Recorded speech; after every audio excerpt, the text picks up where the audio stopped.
Assalamualaikum warahmatullahi wabarakatuh. Apa kabarnya Sobat FH di mana saja berada? Semoga dalam keadaan baik, bahagia, selalu sehat, penuh kemudahan dalam keberkahan. Ayo dukung, di subscribe, like, komen channelnya. Semoga menjadi nilai kebaikan. Di kesempatan ini ayo kita simak diskusi atau dialog dan talk show oleh Tudondi Tan yang begitu mencerahkan kita agar diri kita, keluarga kita, dan kaum muslimin terselamatkan dari murtadan. Ayo kita simak bersama-sama berikut ini. Ya, kalau kita kaitkan dengan menjadi, ya tinggal dia mau gitu. Kalau saya nggak nanya dia mau atau enggak, Pak. Bisa atau enggak? Mampu atau enggak? saya jawab apa yang tidak bisa sama Tuhan. Oke. Nah, sekarang kalau Bapak sudah bisa bilang bisa, saya mau bertanya begini. Apakah iblis punya sifat baik? Kan tidak. Apakah iblis punya sifat yang benar? Kan tidak. Apakah pada saat yang sama Tuhan yang maha baik dan maha benar ini bisa menjadi satu entitas yang pada saat bersamaan kodratnya berlawanan gitu loh, Pak, maksud saya? Tunggu dulu, saya maaf. Di Bible iblis tidak diciptakan. Ya, Pak. Iblis itu malaikat yang menyimpang. Malaikat yang menciptakan siapa? Malaikat Tuhan yang Ya, ciptakan. berarti iblis juga ciptaan Tuhan kan, Pak? Belum, jangan dulu. Kalau di Bible bukan begitu. Malaikat itu diciptakan oleh Tuhan. Ya. Semuanya baik. Tapi ada malaikat yang menyimpang. Kalau tidak salah itu Lucifer ya. Dia sebenarnya pemimpin daripada para malaikat itu. Ya. Ada Lucifer dan Mikael ya. Ya. Mikael dia tetap taat. Nah, ini si Lucifer ini malaikat yang tidak taat atau malaikat yang jatuh. Ya. Nah, jadi dia tidak diciptakan. Iblis kan kesannya atau definisinya dia jahat gitu. Iya. Nah, malaikat yang menyimpang ini ciptaan siapa? Malaikatnya ciptaan, tapi kelakuannya keinginan, free will gitu kan. Oke, malaikat yang baik ciptaan Tuhan. Malaikat yang jahat yang menyimpang ciptaan Tuhan, Pak. Kalau yang jahat, Saya nggak menanyakan perbuatannya atau kelakuannya, Pak. Esensi daripada dia si iblis ini, entitasnya ciptaan siapa? Kan ciptaan Tuhan juga. esensi daripada si Entitasnya daripada dari iblis. malaikat itu Ya. adalah malaikat yang baik. Malaikat semua diciptakan baik atau semuanya diciptakan baik. Pak, Bapak punya anak dua. Nah, Yang satu jahat, yang satu baik. nah, Yang jahat anak Bapak bukan? ya anak. Iya, ya sama aja. Ya kalau bicara masalah. Bukan masalah jahat baiknya, Pak, yang saya tanya. Tetapi anak Bapak, dua-duanya itu kan anak Bapak. Nah, gini, kalau Bapak pakai analogi itu, anak saya ada dua, satu jahat, satu jelek. Saya kan tidak mengajarkan semua itu jahat, Enggak. tapi dia sifat. Iya, saya nggak Sifatnya. bilang Bapak mengajarkan baik atau jahat, enggak. Tapi keduanya adalah anak Bapak, Tetap mau anak. baik mau jahat gitu. Tetap anak saya, tapi yang satu sifatnya Nggak ada jelek. urusan sama sifatnya, Pak. Nggak ada urusan sama sifatnya. Nah, begitu juga iblis. Iblis entitasnya diciptakan. Semua diciptakan baik. Berarti iblis ciptaan Tuhan kan? Bukan, Pak. Saya nggak Kalau nanya sifatnya, Pak. Sifat bukan ciptaannya. Saya nggak nanya sifatnya. Entitasnya iblis. Entitas. Pribadi iblis, ciptaan Tuhan. Ya, jangan dulu, dia belum disebut iblis sebelum dia menyimpang. Oke, apapun, Pak. Mau disebut iblis, mau disebut malaikat, pokoknya ada malaikat jahat yang disebut iblis. Mau dari mana ceritanya, dia tetap ciptaan Tuhan gitu. Baiknya, tapi kejahatannya sifatnya bukan. Itu free will kan? Saya Free tahu, will. Pak. Saya tahu. Tuhan tidak menciptakan kejahatan kan, Pak? Tidak. Tidak. Ketika malaikat yang baik itu jadi jahat, yang diciptakan Tuhan kan bukan kejahatannya, tapi kan malaikat yang... Malaikatnya tetap. Iya, malaikat yang jahat ini kan tetap ciptaan Tuhan, Pak. Yang saya tanya, bukan. saya nggak nanya Oh, sifat. iya. Saya tanya iblis, dari malaikat yang baik menjadi iblis, ini kan tetap ciptaan Tuhan. Iya, benar. Ya kan, saya kan nggak nanya sifatnya ciptaan Tuhan atau Oh, bukan. iya. Kalau Bapak mau tanya konteksnya ke Enggak. sana, iblis ciptaan Tuhan. Iya, Ini itu ada kesan bahwa kejahatannya juga diciptakan. enggak. Saya nggak nanya itunya, Pak. Saya nggak nanya itunya. Saya nanya adalah pribadinya atau entitasnya. Ya, pribadinya diciptakan oleh Tuhan. Ya, oke. Tapi kelakuannya atau sifatnya. Saya nggak nanya kelakuannya, Pak. Saya nggak nanya kelakuannya. Tapi kita... Tapi Bapak jangan bikin pertanyaan, iblis ciptaan Tuhan. Loh, memang betul. Nggak Iblis ciptaan bisa. Tuhan. Nggak bisa. Bisa dong, Pak. Entitas malaikatnya dicipta oleh Tuhan. Pak. Iblis itu kan istilah malaikat yang menyimpang. Iya, Pak. Jadi iblisnya dia tidak dicipta. Enggak. Kelakuannya. Enggak. Iblis itu bicara tentang kelakuan. Bapak mau atau sebut dia sifat. iblis atau malaikat, entitasnya kan nggak berubah, Pak. Tetap Yang dia- berubah sifatnya. Ah, iya. Nah, iya sifatnya. Yang Tapi disebut iblis itu yang disebut di Bible itu iblis, itu malaikat yang menyimpang. Iya. Ah. Malaikat yang menyimpang itu ciptaan siapa, Pak? Kalau malaikatnya Tuhan. Iya. Tapi penyimpangannya dia itu berkaitan dengan free will. Saya nggak nanya penyimpangannya ciptaan siapa. Nah, kalau Bapak bikin satu pertanyaan begitu, itu include itu, Pak. Enggak dong. Include dengan kelakuannya. Enggak, kan Bapak nggak ngajarin anak jahat, tapi anak Bapak jahat sendiri. Itu tetap anak saya, Iya. tapi sifat yang saya ajarkan kepada anak dua anak Kan bukan ciptaan Bapak kan? bukan saya. Sifat jahatnya bukan Tetap ciptaan anak Bapak kan? saya, tapi sifatnya yang saya tidak bisa terima. Tapi anak Bapak ciptaan Tetap- Bapak, tetap anak Bapak, tetap anak di situ. Dia tetap anak. Jadi kita tidak melihat sifatnya, Pak. Yang kita lihat anak itu anak Bapak atau bukan gitu. Ya, anak. Nah, Ya, gini, sudah, gini. itu aja. Iblis adalah tetap makhluk dari Allah. Ciptaan Tuhan. Nah, tetap. Iblis, kalau sudah bilang iblis itu bisa bicara sifat, Pak. Iya, hanya sebutan include. entitas yang baru gitu loh. Oh, Sekarang gini. Orang yang merampok disebut apa? Perampok. Oh. Perampok itu darah daging Bapak. Perampok itu anak Bapak bukan? kau bilang dia anak, tapi kelakuannya kan enggak. Kan saya nggak nanya kelakuannya. Yang saya tanya perampok itu. Kalau perampok kan berarti orangnya, Pak. Nah, Dia anak saya iya. pribadi. Saya nggak nanya manusianya. pribadi. Saya nggak nanya pribadi kelakuannya menyimpang atau Memang, enggak. Kalau saya sebut perampok, berarti orangnya, Pak. Ini yang dibilang salah kaprah dalam berbahasa. Enggak, menurut saya Salah sih enggak. kaprah. Dia perampok. Yang dia anak saya, Ya sudah. manusianya anak saya. Iya. Tapi kelakuannya. Saya kan nggak nanya Bapak, apakah Bapak ngajarin rampok? Enggak kan iya. enggak. Kenapa saya bilang ini satu istilah atau satu bahasa yang jadi salah kaprah. Anak saya jadi perampok, dibilang seolah-olah include. Enggak, Gitu. enggak. Orang bisa bedain, Pak. Nah, iya. Nanti Maka- ada anak Bapak yang pendeta. Hmm. Pendeta juga anak Bapak. Nah, Bapak juga nggak ngajarin dia jadi pendeta enggak. gitu. Ya pendetanya bukan anak saya, orangnya. Orangnya. Nah, perampok orangnya juga anak Bapak. Dia malaikat yang jahat. Jadi jangan pakai iblis dulu deh. Oke. Malaikat yang jahat ini ciptaan. Malaikat ini ciptaan Tuhan. Tuhan. Hmm. Tapi dia berkelakuan Jahat. jahat. Oke. Nah, itu nggak bukan ciptaan itu namanya. Dia karena Yang saya inputnya- tanyakan iblisnya, Pak. Nah, isi iblis itu. Jadi sama juga seperti saya nanya, perampok itu anak Bapak bukan? Ya perampoknya bukan anaknya, tapi Loh, perampok itu orangnya. orang. Perampok itu orangnya bukan, Pak? Sebenarnya Oh, kalau orang mau tanya yang bahasa yang detil, Hmm. anak bapak yang jadi perampok, Kenapa ketika saya menggunakan kata perampok Bapak tidak mau mengakui, tetapi ketika saya menggunakan kata pendeta Bapak mengakui? gimana itu? Karena apa, Pak? Ini saya kasih tahu, Pak. Karena perampok sifatnya buruk, pendeta sifatnya baik. Kenapa Bapak tidak mengakui iblis ciptaan Tuhan? Karena iblis punya sifat buruk, iblis punya sifat jahat. Yang saya tanyakan bukan jahatnya yang menjadi ciptaan Tuhannya, tapi iblisnya. Sebenarnya- Jadi maksud saya gini, Pak. Iya, Bentar ya, Pak. bentar ya. Jadi maksud saya, apakah Tuhan yang maha baik, maha benar, maha suci ini bisa menjadi iblis yang punya sifat jahat? Kan nggak bisa. Tidak akan bisa Tuhan mempunyai sifat jahat pada saat yang sama gitu. Sama seperti saya nanya Bapak begini, apakah Pak Robert yang pintar ini bisa sekaligus pada saat yang sama menjadi orang bodoh? Ya tidak bisa. Tidak bisa. Karena kalau kita bisa bilang bisa, berarti kita sedang seperti berkata begini, Pak. Wih, alangkah kotaknya bola itu. Bola sifatnya bulat, nggak mungkin kotak. Tetapi ketika kita mengatakan bola itu kotak, itu yang disebut dengan paradoks, Pak. Jadi sama halnya ketika Bapak mengatakan Tuhan menjadi manusia, itu juga sebenarnya paradoks. Kenapa begitu? Karena manusia tidak punya sifat yang sama dengan Tuhan. Tuhan punya sifat maha suci, maha baik, maha benar. Manusia tidak punya sifat maha suci, maha baik, maha benar. Itu loh Pak maksud saya. Saya ingin mematahkan pandangan orang Kristen bahwa Tuhan itu bisa jadi manusia. Kenapa? Karena pandangan Kristen yang meyakini bahwa Tuhan itu bisa jadi manusia itu berasal dari keyakinan orang-orang pagan. Orang-orang pagan Romawi dan Yunani yang percaya dewa, ada dewa paling tinggi, bisa jadi manusia. Bisa kelihatan di depan manusia. Gitu. Konsep itu yang diambil sama Kristen, Pak. Nah, contohnya maksudnya misalnya, Dewa Zeus, tiba-tiba bisa, dia kan Dewa Zeus kan digambarkan kan di langit, penguasa langit. Tiba-tiba dia bisa nongol di depan manusia gitu. Contohnya. Atau Dewa Zeus punya anak dari Danae menjadi anak Perseus. Perseus ini nyata di depan manusia sebagai manusia. Manusia memandang ada Tuhan yang Maha Esa atau dewa yang paling tinggi Zeus punya anak setengah manusia, setengah dewa.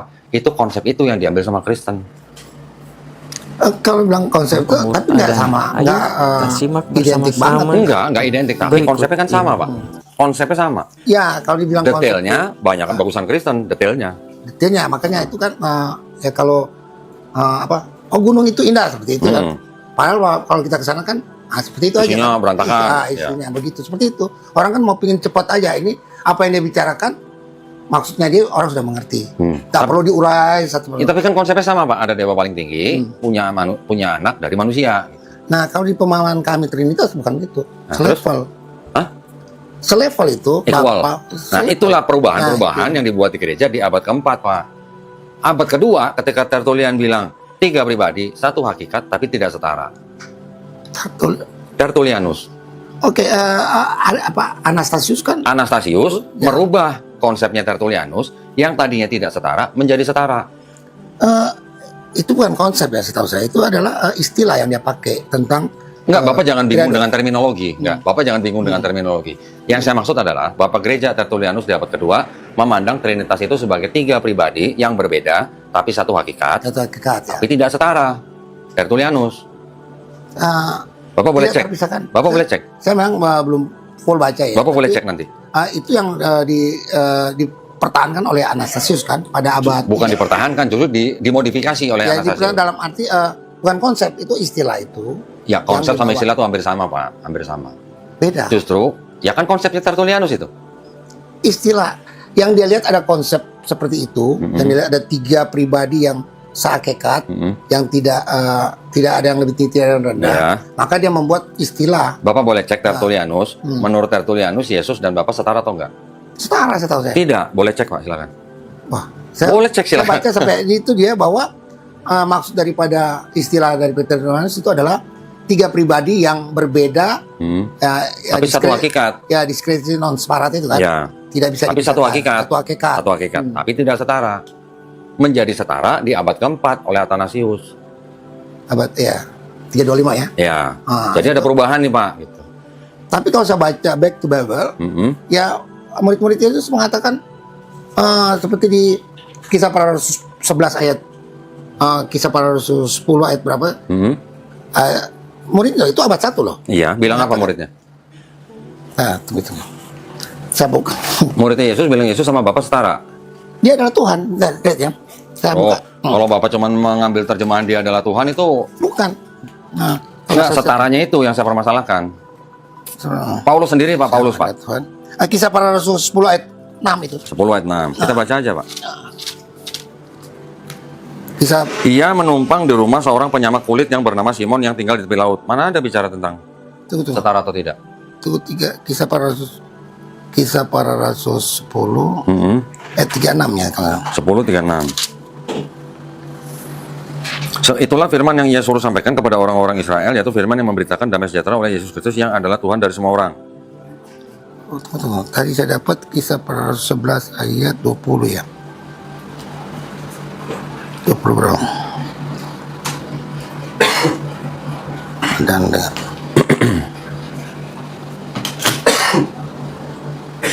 aduh itu Kisah Para Rasul saya salah catat. Dia bunyinya ini salah catat kan. Kisah Kisah Para Rasul 10 ayat 36, Yesus Kristus yang adalah Tuhan dari semua orang. Gitu. Kisah Para Rasul Iya, 10 10:36 berarti kan? Iya, Iya. betul kan? Kisah Para Rasul 10 ayat 36. Iya, terus di sini dikatakan setaranya di mana Pak? Ayat 36. Setaranya di mana? Tunggu 36. Itulah firman yang ia suruh sampaikan kepada orang-orang Israel, yaitu firman yang memberitakan damai sejahtera oleh Iya. Yesus Kristus yang adalah Tuhan dari semua orang. Iya, setaranya di mana? Itu Tuhan dalam arti itu adalah kesetaraan dengan si Allah. Bapa Oke, Allah. Oke, sekarang berarti Bapak mau menyamakan kata Tuhan dengan Allah ya Pak ya? Betul nggak? Kalau pernyataannya begitu. Ya, Tuhan itu kan jabatan ya. Allah apa? Allah yang disembah gitu. Ya, Allah itu jabatan bukan? Eh, Dalam Bible. Allah itu jabatan ya. Tadi kita belum selesai masalah ini Pak dengan kata Tuhan dan Allah. Oke. Bedanya apa Tuhan sama Allah? Yang setahu saya Tuhan itu adalah Sesuatu yang disembah. yang punya kekuasaan. Oke, yang maha kuasa. Ya, maha kuasa. Kalau Allah, Allah yang disembah. apa bedanya sama Tuhan? Ya itu Sama. Sarah ya. Sama? Oke. Kita buka Pak. Bapak boleh install di aplikasi KBBI Pak. Boleh install KBBI. Yang disembah ya. Tunggu. Jul, kopi Jul. Tuhan.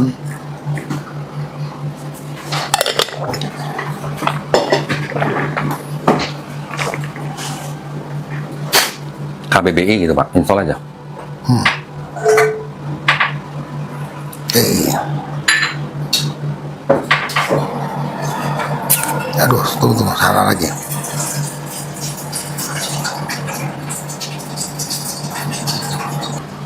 Sudah belum Pak, KBBI? Ya, kebetulan saya nggak ketemu nih. Hah? Nggak ada? Di Play Store? Nggak, ini saya lagi. Nih Pak, nih saya udah install ya. nih, namanya KBBI. Ah. Bentuknya seperti ini ikonnya nih. Tulisannya KBBI. Oh, saya nggak ada itu. Pantesan saya nggak. Nah, coba Bapak install di Play Store kan ada? Di Play Store.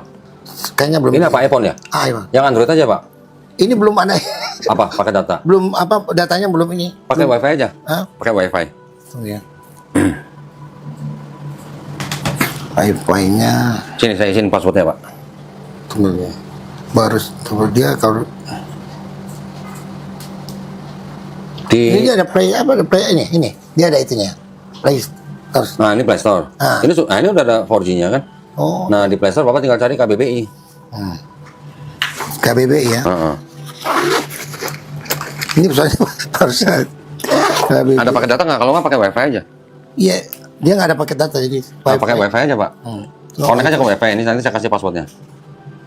Tunggu, saya masih belum familiar untuk apa Android. Android untuk pakai data dari mana dia ini ya. Oh, pakai WiFi bukan Ya WiFi. di pengaturan kali ya. Oh ya, Ya di pengaturan. Sini saya konekin Pak. ya ini. Di pengaturan tuh.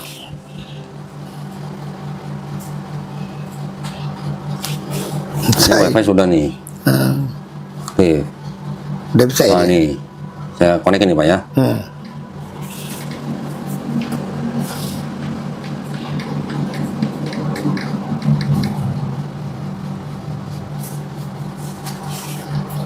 Nah ini udah terhubung nih Pak. Udah, Nah, ya. sekarang Bapak buka Play Store, cari KBBI.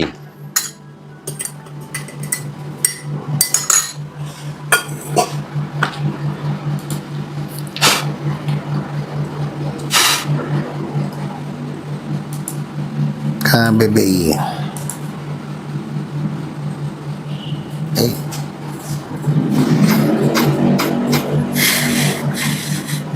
Jamu.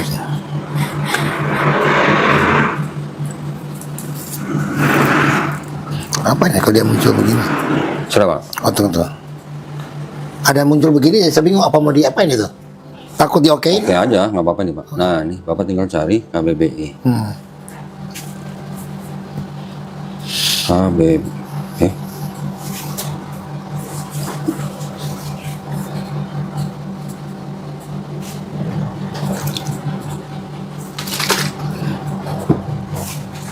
Kok nggak bisa diketik sih? Lupa ya, saya tadi baru begini jadi. Ini udah. Tadi muncul itu saya takut bilang oke nanti dia bikin Nggak apa-apa itu Pak. bikin repot apa?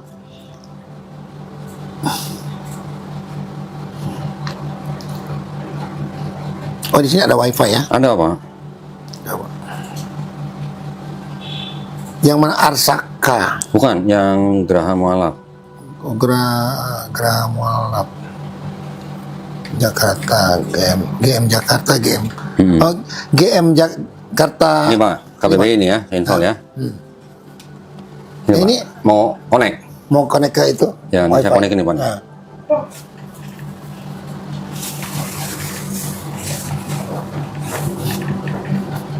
Nggak apa-apa kan Pak Dandi ya? Nggak apa-apa, santai Pak. Santai, jangan Bapak sampai. ke toilet lagi? Hah? Mau ke toilet lagi? Nggak, belum. Oh, belum. Nah, nih. Ini udah terkonek ya? Nah, ini sudah ada nih Pak, KBBI-nya nih. Sekarang Oh, Bapak iya. buka nih KBBI ini. Saya ini dulu tuh bapaknya. Ya, mobilnya sudah.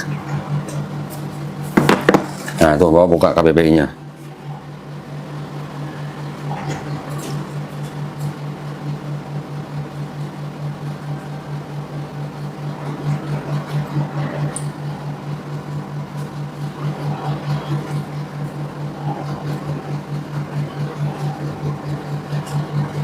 KBBI.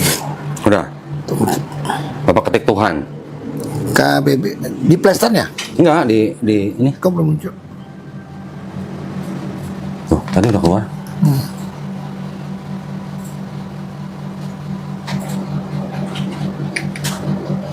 Nah, ini.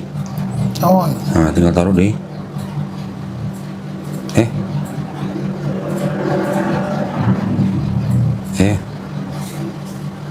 ya bisa dipindah biasa di. nah itu udah ada tuh. Nah, itu. Oh, ini. Sekarang. Tuhan ya. Tuhan coba.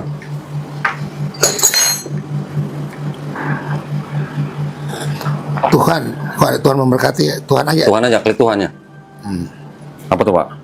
Tuhan, suatu yang diyakini, dipuja dan disembah Ya. oleh manusia sebagai yang maha Kuasa, maha perkasa dan sebagainya. Yang Maha Esa gitu kan. Yang Maha Esa ya. Sekarang Bapak balik, klik lagi, ganti Allah. Nah, Allah gitu. Langsung ketik aja Allah. Enggak, langsung ketik aja. A-L-L-A-H gitu. Oh, Allah ya. Aha. Nah, Ya. itu klik aja. Nah, apa tuh Pak Allah, Pak?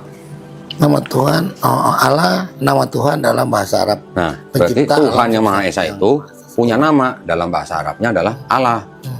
Kalau orang yang Arab disembah mengucapkannya oleh Allah. orang yang iya. Ya, betul nggak Pak? KBBI memang hampir sama aja kan, Dengan sama Tuhan. beda dong. Kalau Tuhan tadi sesuatu yang diyakini, dipuja dan disembah, Ah iya. ya kan? Kalau Allah itu adalah nama Tuhan itu, nama Tuhan dalam bahasa Arab. Nah, sekarang kalau dalam Bible Bapak kata Allah artinya apa?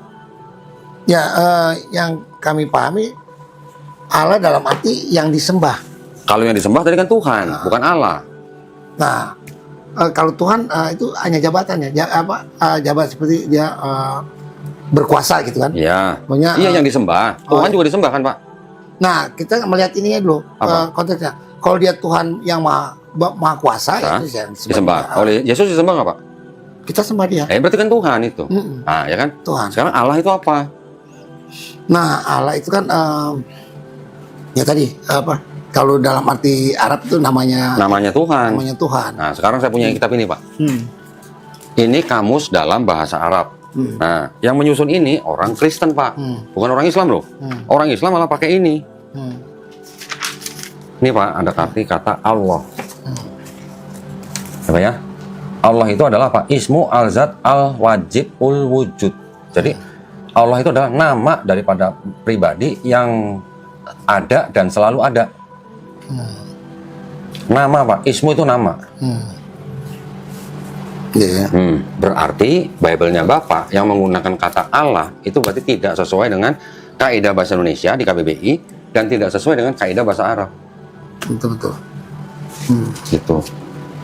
Yang ya kita pahami ya Allah itu ya apa? Kalau Tuhan yang berkuasa. Sesuatu yang disembah. Ada konteks ya. Iya, sesuatu yang dipuja, diyakini. Berkuasa di satu daerah yang seperti Tuan Takur. Nah, Itu Tuhan. Tuhan. Ya. Kita kan bicara Tuhan. Ya semua itu dari Tuhan. Oke, asalnya. Tapi sekarang maknanya Tuhan dan Tuhan berbeda apa sama, Pak? Nah, jadi berbeda. Berbeda. Maknanya. Kalau Tuhan itu kan bisa orang.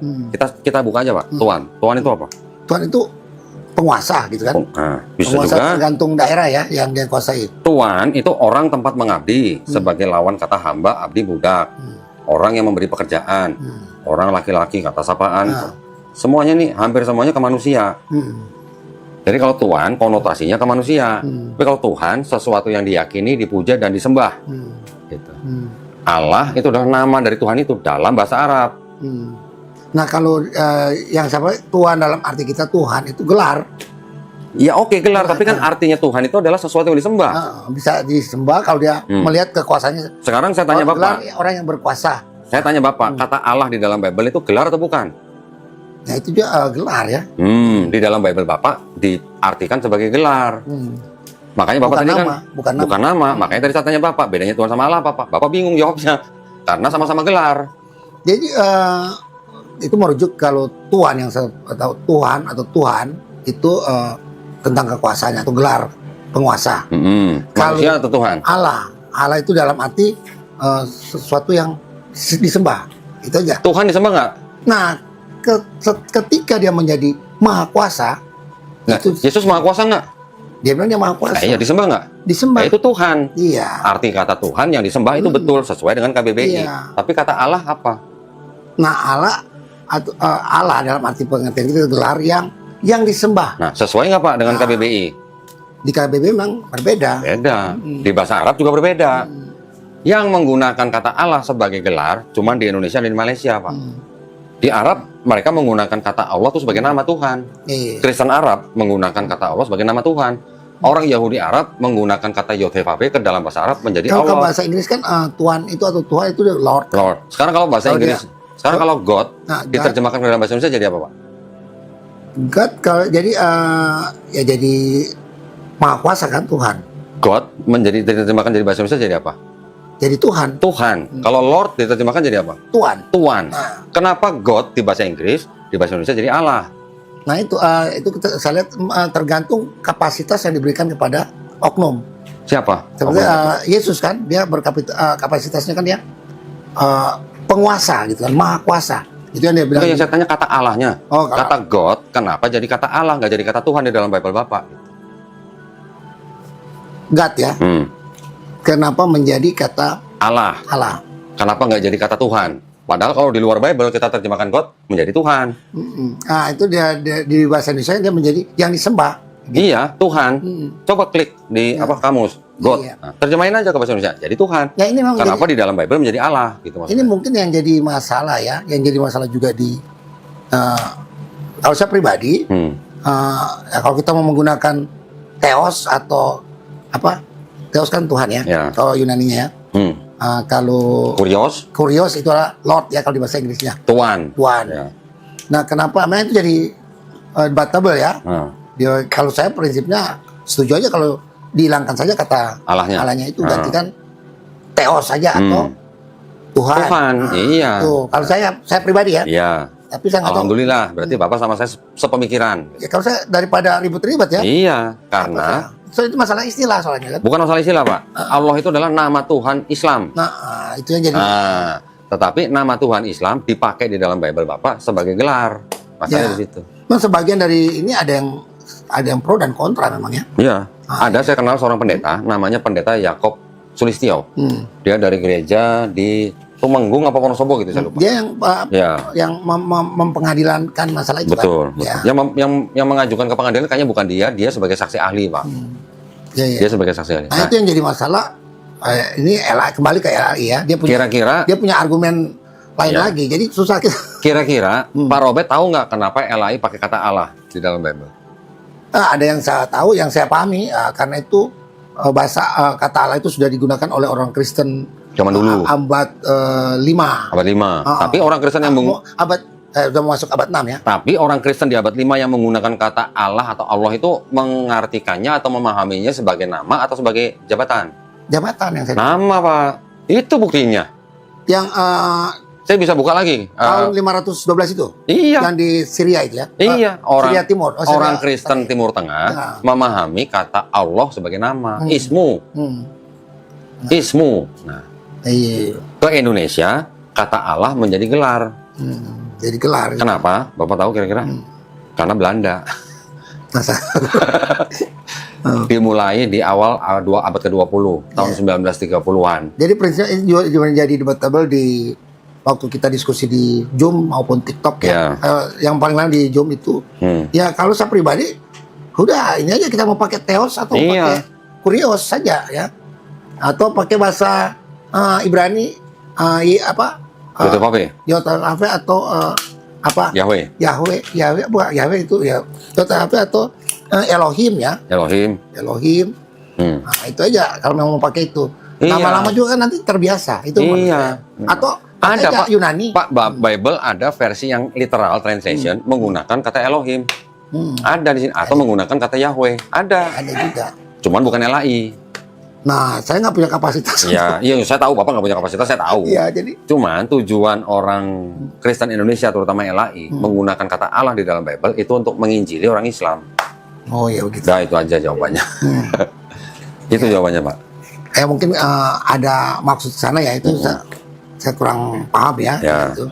Tapi ya saya prinsipnya kalau memang nggak enak juga ya kita hidup di Indonesia dari saudara-saudara Muslim sudah mulai menerima tidak enak dengan kenapa Kristen menyebut itu Tuhannya Di satu Allah. sisi umat Islam diminta atau dituntut untuk toleransi, tapi di sisi lain Kristen menggunakan terminologinya Islam untuk sesuatu yang tidak tepat gitu loh Pak. Yang kaidahnya salah gitu. Tapi yang setahu saya dulu sih nggak jadi masalah. Hah? Zaman-zaman dulu itu belum ada protes-protes seperti itu. Ya nggak ada masalah, orang yang berkuasa Belanda gimana masalah Pak. Oke. Nah gitu. Atau pokoknya saya secara pribadi. Tapi saya menghargai pendapat Bapak. Kalau Bapak setuju berarti saya sepemikiran dengan Bapak. Oh, malah saya waktu itu sama teman-teman di Zoom, Heeh. umpamanya ada yang mau ini ke lembaga Alkitab itu, saya juga kalau mau ikut saya datang. Boleh juga Saya Pak. ikut mau ya sebaiknya ya kita Boleh. Nah. harus Ya. pendapat itu harus kita hargai. Iya benar. Jadi ya daripada saling curiga atau saling punya prasangka buruk, kan lebih baik menggunakan yang sesuai aja. Teos atau apa? Kurios. Iya. Yang tidak menghilangkan makna atau berubah makna kan? Iya. Asal selama itu maknanya tetap, Iya. no problem. Nah, sekarang kata kurios yang berhubungan langsung dengan Yesus, semuanya diterjemahkan dengan kata Tuhan. Itu yang tidak cocok, Pak. Itu ya. Nah, sedangkan kalau kita bandingkan, Pak, contoh nih, Pak ya. Kita lihat di sini. Yohanes 4:19. Di sini menggunakan kata kuri. Diterjemahkan kata perempuan itu kepada Yesus maksudnya. Tuhan ya Pak. Yesus disebut Tuhan. Kalau kita lihat Yohanes ini 4, 4:19. Kalau kita pakai ini, mohon maaf Pak, saya bisa begini. Kalau kita pakai yang ini sama-sama LAI loh Pak. Ini juga LAI nih Pak. Nih, kata perempuan itu kepadanya, ya Tuhan. Itu. Tuhan dan Tuhan kan artinya maknanya udah berbeda Pak. Ya, kalau untuk sekarang jadi berbeda. Beda. Nah, ini ada yang Tuhan, ini ada yang Tuhan. Ya. Tuh. Ya, Banyak. itu yang menjadi ini ya. Nah, sekarang kan kalau dengan logika Pak, perempuan ini yang baru pertama kali ketemu dengan Yesus, bagaimana tahu perempuan ini Yesus itu adalah Tuhan? Padahal kelihatan dalam bentuk manusia. Ya mungkin gitu. Kalau perempuan ini langsung panggil Tuhan kan nggak masuk akal. Betul. Padahal Tuhan di sini atau Tuhan di sini diterjemahkan dari kata kuri atau kurios. Ya, kalau masalah ini juga saya temuin di perjanjian lama. Saya lupa apa itu di Mazmur atau di Yesaya. Tuhan Allah pernah mengatakan, aku akan menjadi Tuhan untuk mereka. Ya, itu di situ konteksnya adalah penguasa. Ya, aku akan menjadi Tuhan atas mereka. Allah sendiri, firman Allah mengatakan gitu. Ya, itu konteksnya sebagai penguasa. Iya, saya lupa apa di Yesaya apa Mazmur itu. Itu di situ bisa juga, itu sebenarnya Yunaninya bukan kurios Pak. Kalau yang masih di Ibraninya itu Adonai. Adonai. Ya, Adonai itu bisa Hasem. Tuhan, Ya. bisa penguasa. Adonai, Hasem. Ya itu. Setuju Pak? Oh, saya setuju kalau itu mau dirobah dengan Tuhan itu menjadi kurioteos, tidak menghilangkan makna atau merubah makna, no problem. Nah, sekarang kita beralih ke, tadi kan kita sudah bicara Pak, saya tadi sudah kasih argumen bahwa tidak mungkin Tuhan yang Maha Kuasa, Maha Suci, Maha Pengampun ini bisa menjadi ciptaannya, termasuk jadi manusia, karena melawan kodratnya sendiri gitu. Sama seperti kita, kodrat manusia tidak bisa terbang seperti burung. Karena kodrat kita bukan untuk terbang gitu Pak. Jadi setiap entitas ini kan punya kodrat masing-masing. Babi pun juga nggak bisa terbang seperti burung, karena babi kodratnya bukan untuk terbang gitu. Burung kodratnya terbang karena diciptakan dengan sayap. Begitu juga kita. Apalagi ini Tuhan yang Maha Penguasa, Maha Kuasa, Maha Suci, Maha Benar, Maha Baik, Maha Pengampun. Bagaimana ceritanya bisa jadi manusia yang punya kodrat yang berbeda. Kalau ada orang yang menganggap bahwa Tuhan yang Maha Kuasa ini bisa jadi manusia, itu berasal dari orang-orang pagan gitu. Ya, ini Bapak mau terima nggak terima nggak apa-apa, tapi yang jelas ada buktinya dari kalangan Kristen sendiri malah ya. Jadi maksud saya itu satu. Yang kedua, kalau kita berpikir, kan Pak Robert sebagai orang Kristen berpikir bahwa dosa Bapak sudah ditebus dengan matinya Yesus di atas kayu salib Pak. Iya. Yang menyalib Yesus buat Bapak itu berjasa apa berdosa? Kalau Yesus mengatakan bukan berjasa ya, memang dia sudah harus dia akan menghadapi seperti itu. Dikatakannya di mana Pak? Kan di Matius 16 ya, mulai dari Matius penderitaan pertama, penderitaan kedua. Dari Matius aja lah. Itu dari Matius 16 mulai Matius 17, Matius 19, Matius itu menceritakan penderitaan pertama, penderitaan kedua, di Matius aja itu ada. Tapi di Markus 10:45 kali Pak. Ya? Markus 10:45 kali. Sebelumnya juga ada. Ya, enggak kan Matius kan nyontek dari Markus. Ya, jadi yang otentik, yang paling otentik adalah Markus sebenarnya. Markus 10 ayat 45 Pak. Gitu. Karena anak manusia juga datang bukan untuk dilayani, melainkan untuk melayani dan untuk memberikan nyawanya menjadi tebusan bagi banyak orang. Matius dan Lukas ngambilnya dari sini, Pak. Nah, jadi ini yang dipakai dasar Nah, itu bahwa kalau itu ada di kalau di Matius 11 ayat 27 itu. 11:27. Oke, tapi asalnya dari sini nih, Pak. Matius 26, Matius 26 28 itu juga. 26, 28. Matius 26 ayat 28 kalau salah ya. Bukan, Pak. Matius 28 itu sebab inilah darahku, darah perjanjian yang ditumpahkan bagi banyak orang untuk pengampunan dosa-dosa. Ini beda konteksnya dengan yang Markus 10:45 beda. Markus 10:45. Kalau yang 10:45 ini bahwa dikatakan anak manusia datang bukan untuk dilayani tapi untuk melayani. 28. Coba deh. 20 atau 26? Matius 20:28. 20:28. Iya, nah. Kalau tadi 26:28 kan? Iya. Nah, 20. Nah, sama seperti anak manusia datang bukan untuk nah, Matius 20:28 ini sama mengambil dari Markus 10:45. Sekarang saya kasih lihat Bapak nih. Kita lihat, Pak. Markus 10:45. 45. Nah, ini. Ada. Ini ayatnya kan, Pak. Bebas kalau hilang. Nih, ayatnya begini kan, Pak. Tulis, Pak. Markus 10 kan? Markus 10 45 kan? Iya. 45. Ya, karena anak manusia juga datang bukan untuk dilayani. Oke, ya, karena anak manusia juga datang bukan untuk dilayani, melainkan untuk melayani dan untuk memberikan nyawanya menjadi tebusan bagi banyak orang, Pak. Iya. Bisa dicek nih. Banyak dari kalimat yang tercatat apa nih? Banyak dari kalimat yang tercatat dalam ayat 45 dalam ayat 45 adalah Markus. Apa, Pak? Adalah ciptaan Markus. Jadi menurut ahli-ahli ini ayat ini bukan perkataan Yesus. Ya menurut mereka. Iya, tapi kan mereka mempelajari gaya bahasa, perbenaran kata, tradisi, sejarah dan lain-lain, Pak. Ya. Ya itu. Ya, satu ini. Nah, tapi poin saya begini. Ini Markus 10:45. Tapi maksud saya, kalau Bapak tadi bilang bahwa itu memang sudah harus begitu, artinya apakah Bapak mau bilang bahwa sudah ketetapan Tuhan bahwa Yesus harus mati di atas kayu salib gitu kan? Iya. Betul kan? Yesus kita lihat di Matius 16. Matius 16 ya. Matius sampai 16 berapa? Matius 16 tuh sampai Matius 16 17 19 tuh Pak. Kalau dia loncat ke Matius 16 tuh. Iya. Gini loh, Pak. Penderitaan pertama itu maksudnya. Iya, Matius dan Lukas itu ngambilnya dari Markus, Pak. Jadi kita mendingan patokan dari Markus. Karena 80% yang ada di Matius itu dari Markus, 60% dari Lukas tuh ada dari Markus. Nanti kita bisa lihat ada juga di Markus. Iya, kenapa begitu? Karena Matius dan Lukas itu memang ngambilnya menyadur dari Markus. Kalau Markus ditulis kira-kira tahun 65 sampai 70 Masehi, Matius dan Lukas ditulis kira-kira 10 tahun kemudian yang menyadur dari Markus. Menyadur, Pak. Tapi kan juga Markus menulis tentang perkataan Yesus dia akan mati. Iya, kan tadi itu ciptaan Markus. Ciptaan penulis Markus gitu. Itu klaim dari. Iya, itu klaim mereka. Dari, ya. Yang mana mereka sudah mempelajari manuskrip-manuskripnya, Pak. Nah, sekarang saya kasih lihat Bapak lagi nih. Ada sebuah buku yang mengambil dari kisah-kisahnya. Kalau Bapak pernah dengar, Homer pernah dengar?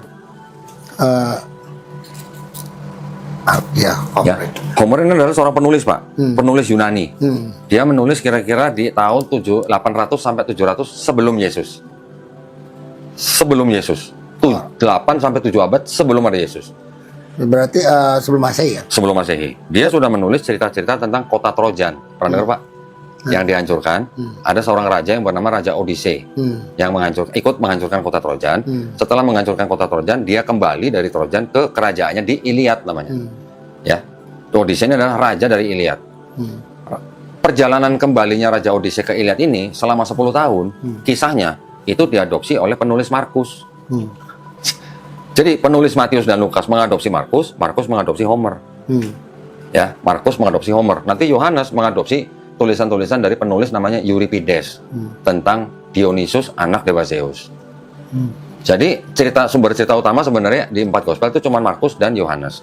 Markus mengadopsi Homer, Yohanes mengadopsi Euripides. Markus ngambil dari Homer yang menceritakan tentang Odyssey, Yohanes mengadopsi Euripides yang menceritakan tentang Dionysus anak dewa Zeus. Saya tunjukin, Pak.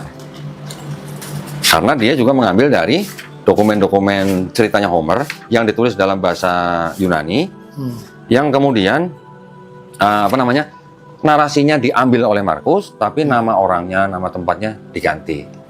Caranya Markus ini, metodenya disebut sebagai mimesis. Caranya. Ya.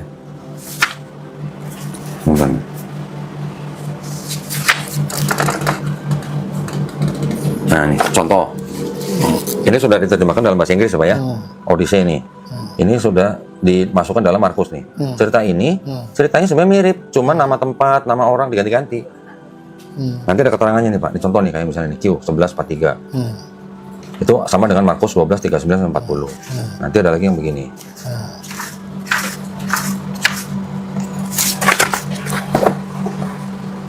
Apa namanya? Pelaut-pelaut yang tertidur. Nih, Odyssey. Kitab kedua. Pasal, mungkin ini pasal ya Pak ya, 383 ayat 87. Ini Markus 1:16-20. Ini ceritanya sama narasinya. Cuman beda nama orang dan nama tempat gitu. 1, 2, ini 2. Ini ada lagi sama Odyssey 9, 563 sampai 64 dan 10:31. Ini diambil di Markus pasal 4 ayat 1, pasal 36 dan 38a. Ayatnya 36 dan 38a. Ini sama Pak gaya bahasanya. Ini juga gitu, Odyssey 10, 47 sampai 49 ada di Markus 4 ayat 37.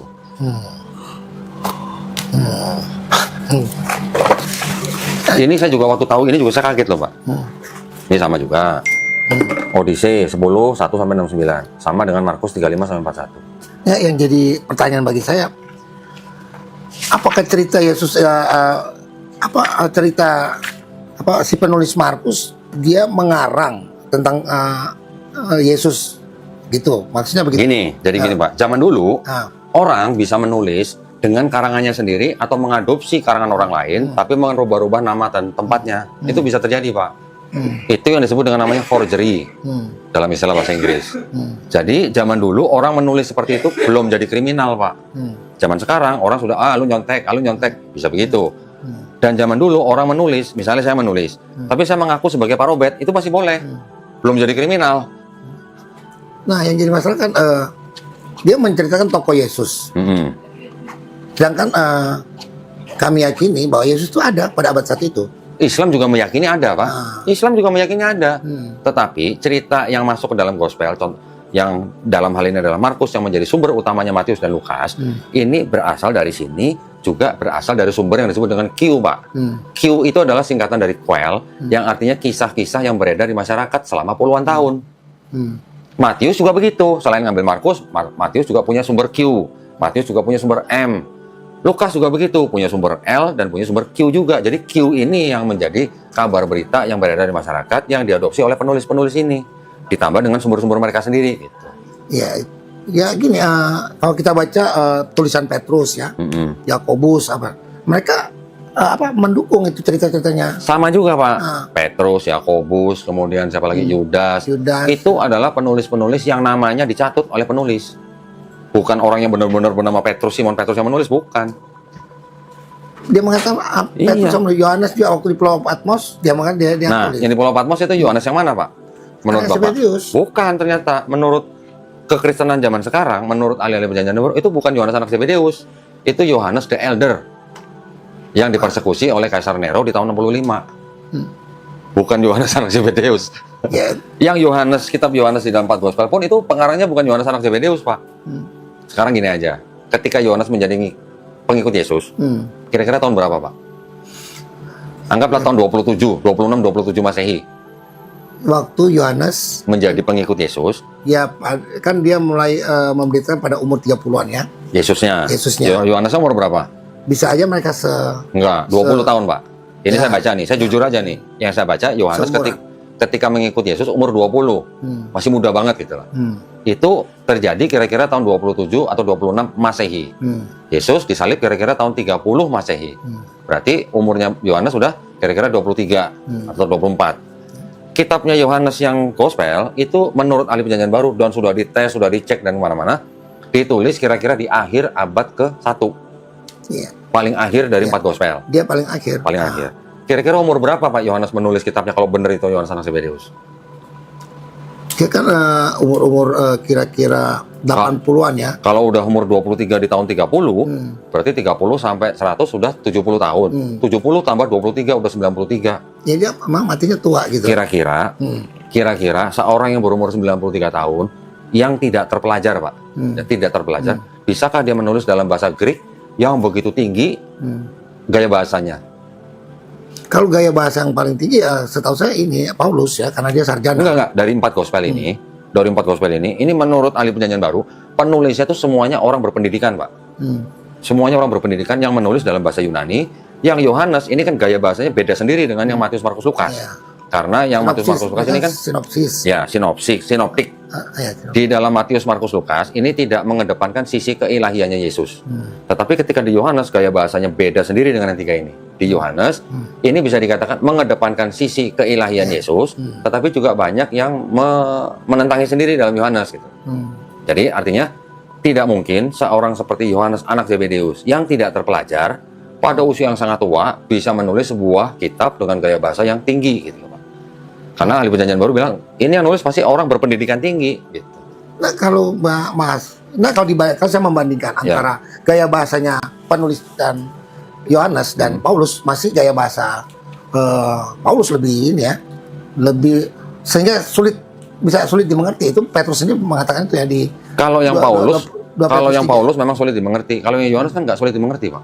Dimaksud bahwa gaya bahasanya tinggi, apa bahasanya bahasa yang Paulus apa yang Yohanes? Paulus ya. Yang Paulus enggak. Nah, kalau Yohanes masih tapi itu pun tetap dianggap sebagai orang yang berpendidikan tinggi. Nggak mungkin seorang Yohanes anak Zebedeus dan Petrus yang tidak terpelajar bisa menulis kitab seperti itu, Pak.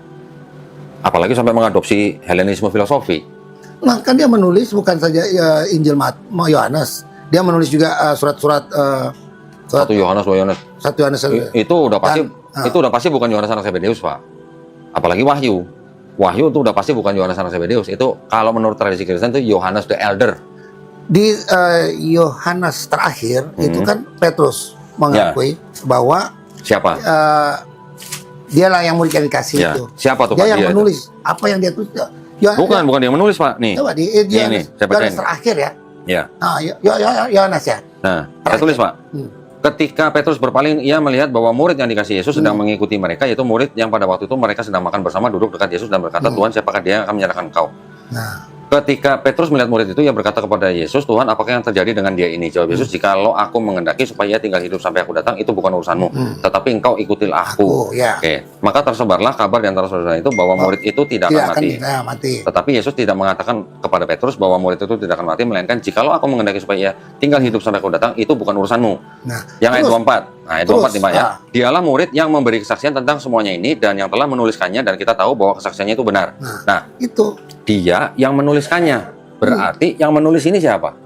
Yohanes yang menulis. Itu yang dimaksud murid dikasih itu yang dimaksud Petrus. Bapak baca lagi. Yang menulis ini, apakah dia ini? Kalau Bapak baca lagi. Ini yang menjadi ayat yang digunakan oleh ahli perjanjian baru, bukti bahwa ini yang menulis bukan Yohanes. Tapi kan Petrus sendiri mengakui bahwa murid yang dikasih itu yang iya, ini kan di sini kan menggunakan kata ganti ketiga, Pak. Dia itu adalah Yohanes, akan menuliskannya. Nah, sekarang tulisan ini apakah dia yang menulis? Nah, bukan.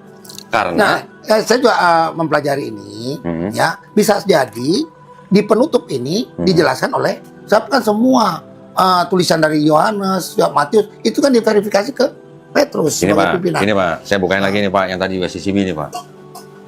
Ini konferensi wali-wali gereja loh, Pak. Oke. Saya buka nih Bible nih, Pak. Books of Bible. Di sini ada setiap Bible nih di sini nih. Yohanes ya.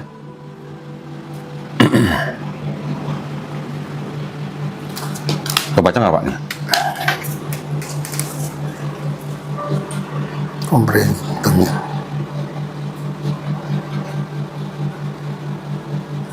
Nih, Pak.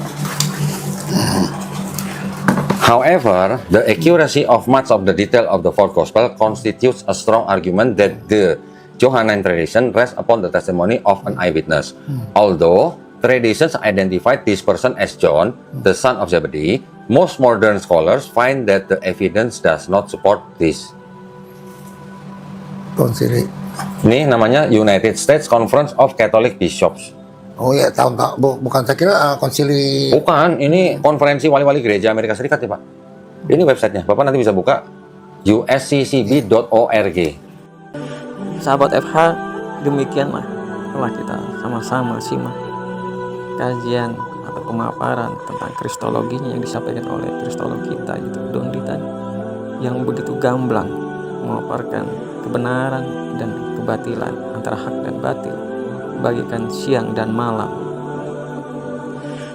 Semoga menambah literasi kita, meluaskan cakra pola berpikir kita dalam kehidupan ini, menguatkan keimanan dan ketakwaan kita, dan dapat menjaga diri kita, keluarga kita, dan masyarakat kaum muslimin daripada pemurtadan yang dilakukan oleh para misionaris. Atas segala perhatian dan dukung sakrabnya saya ucapkan terima kasih, dan sampai berjumpa kembali di kajian atau pembahasan kristologi lainnya. Dan saya Firman Hussein mohon pamit undur diri dengan mengucapkan wassalamualaikum warahmatullahi wabarakatuh.